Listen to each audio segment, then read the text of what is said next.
Olá, no programa Gestão L de hoje nós vamos conhecer um pouco do trabalho do Antônio. Eu vim aqui até a casa dele e ele vai explicar um pouco pra gente como é que funciona a dinâmica para quem está querendo investir na carreira musical. Oi, Antônio, tudo bem? Tudo bem.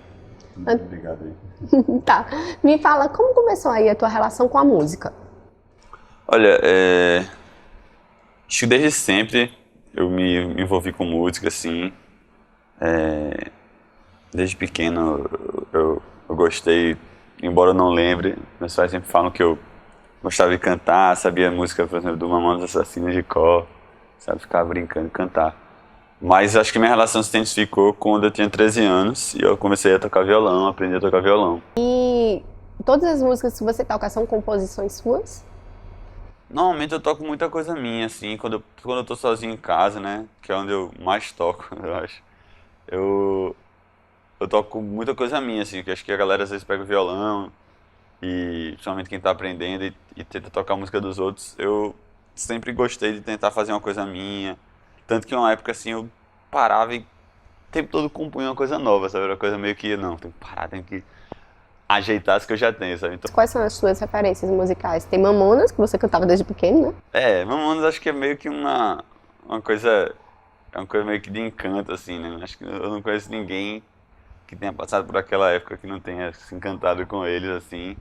Mas, assim, referência mesmo, eu, eu gosto muito de Los Hermanos, assim. Eu conheci Los Hermanos com 10 anos de idade.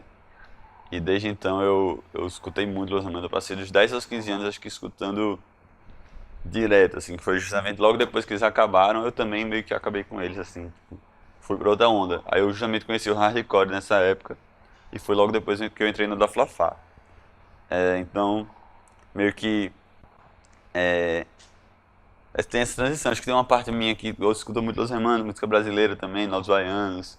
É, e em outra parte que vem que passa pro hardcore. Eu comecei com forfã, mas aí já comecei a conhecer várias outras bandas brasileiras, Sugar Cane, Dead Fish e, e coisas internacionais também. Hoje em dia, por exemplo, tem uma banda que eu gosto muito, que é a Bad Books, que é uma banda americana, acho que é americana, né?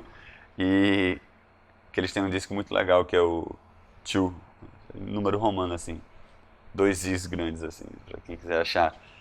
E para gravar o CD, como funcionou para vocês? Vocês tiveram, foi preciso dinheiro para fazer isso, conhecimento? Como é que funcionou essa questão da produção do CD? O material físico vocês têm? A gente tem um CD físico e o CD assim durou bastante tempo, a gente passou um ano gravando. Foi bem louco, porque acho que assim, começou em 2013 a gente querendo fazer um EP de 6 músicas, 5 músicas. Só que aí a gente tava gravando com um amigo nosso, nem 2013, 2012. Tava gravando com um amigo nosso, só que ele não trabalhava só com isso. E aí ficou naquele negócio, ele chegou a gravar 2 músicas só com ele e ele mixou uma só.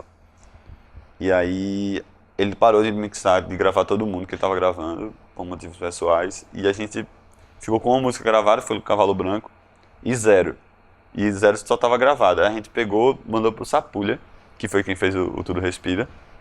E ele mixou lá e ficou impecável.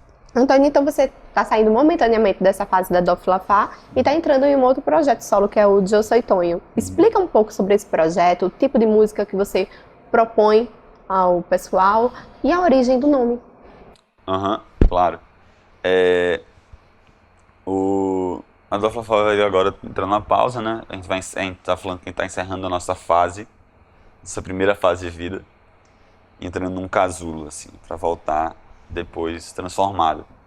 E aí, antes disso, eu já tinha lançado o meu projeto solo, que eu não quero chamar de projeto solo, eu quero chamar de um outro projeto, projeto paralelo, chama Eu Sou Tonho, e eu já tinha lançado 2 músicas, Trilhos e Canal.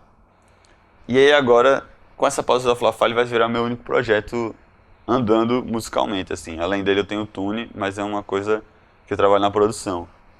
Então, assim, de forma assim, criativa, musical, o Joe Tonho vai ser o meu único projeto. Então ele vai se virar meu projeto principal. O que eu vou fazer com ele agora é lançar mais músicas, assim, sabe? Eu tô pensando em lançar uns vídeos agora, lançar um compacto e um EP, assim, são meus... É meu plano em clipe, né? Então são esses quatro lances assim, uma série de vídeos, compacto, clipe e um EP. E o nome surgiu, na verdade, porque eu ia colocar só Antônio, meu nome solo, Antônio. Só que aí eu fiquei pensando assim um dia, tava pensando, e eu pensei, cara, ninguém me chama de Antônio, todo mundo me conhece por Tonho e tal. Só que Tonho se escreve, né, no Brasil, pelo menos com NH, né? E eu, cara, não, Tonho com NH é muito feio, velho. Cara, muito ridículo. Aí eu fiquei pensando. E eu tenho uma levada, assim, em algumas músicas, tipo, falar isso com as músicas que eu lancei e vou lançar é meio que maluco, mas realmente tem umas pegadas mais calientes nas minhas músicas. Algumas que são assim. E eu pensei, cara, um Tonho, velho. Perfeito com um tio espanhol. E a proposta do Eu Soy Tonho é uma música folk, mais voz e violão, ou outro estilo de pegada? Qual é a proposta? Então, eu acho que nesse começo agora do lançamento que eu vou fazer vai ficar meio que nessa onda, voz e violão, uma comparação talvez meio Thiago York, assim. Mas eu não pretendo ficar só nisso, sabe? Eu pretendo gravar com banda e pretendo lançar umas coisas com mais molejo, assim. Milímetros atrás de você e não sei o que fazer. Só em 2 a cada 10 olhares que você dá pra trás consegue me ver. Será então que já está por me esquecer assim tão rápido, tão fortemente devagar? O meu coração não desacostumou. Mesmo. E para encerrar, qual a dica que você deixa para quem gosta de tocar, mas quer viver de música? Quer viver de música? Primeiro de tudo, não acho que é assim. Não acho que viver de música é tipo tocar, não sei o quê, e fazer sua música e todo mundo vai pagar pra isso. Não é. É botar o pé no chão, fazer de pouquinho em pouquinho e aceitar que pode ser que não dê certo, assim. Não dê certo nesse sentido de ficar super famoso e ganhar muito dinheiro com isso, sabe? Ou ganhar algum dinheiro. É tipo, existem pessoas que vivem, e pensar sobre essa outra ótica, existem pessoas que vivem de música não desse modelo que o mercado diz que é o mais certo, sabe? Pessoas que tocam na noite e vivem de música. O Gestão L de hoje fica por aqui. Continue acompanhando o nosso trabalho nas redes sociais. Até mais.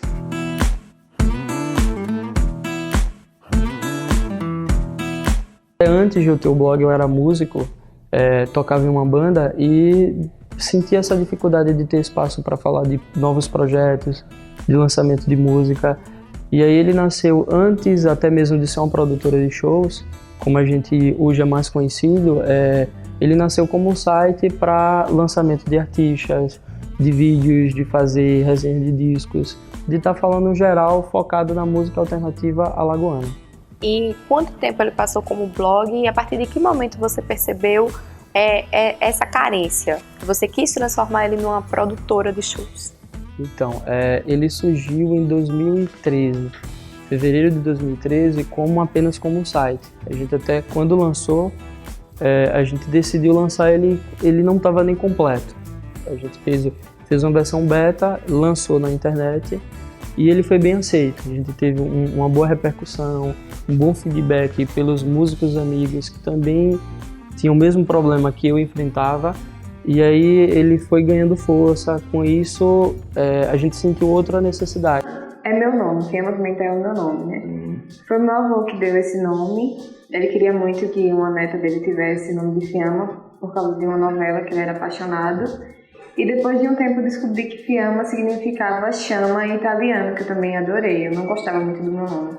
E também vi que Fiamma é muito diferente, então para me destacar nesse ramo, na moda, eu optei por colocar Fiamma Pimentel.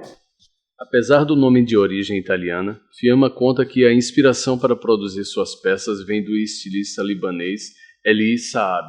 E ele cria as rendas, entendeu? Tudo dele é altamente exclusivo, são rendas trabalhadíssimas com pedras, cristais, tudo feito manualmente. E também me inspiro nele como ele trabalha a forma feminina. Então ele trabalha com muito recorte, muita cintura marcada, então eu sigo muito a linha dele. O cenário musical Alagoano é lindo, assim, em termos de produção.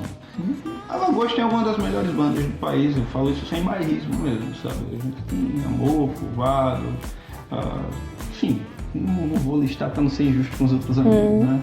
A gente tem bandas muito boas.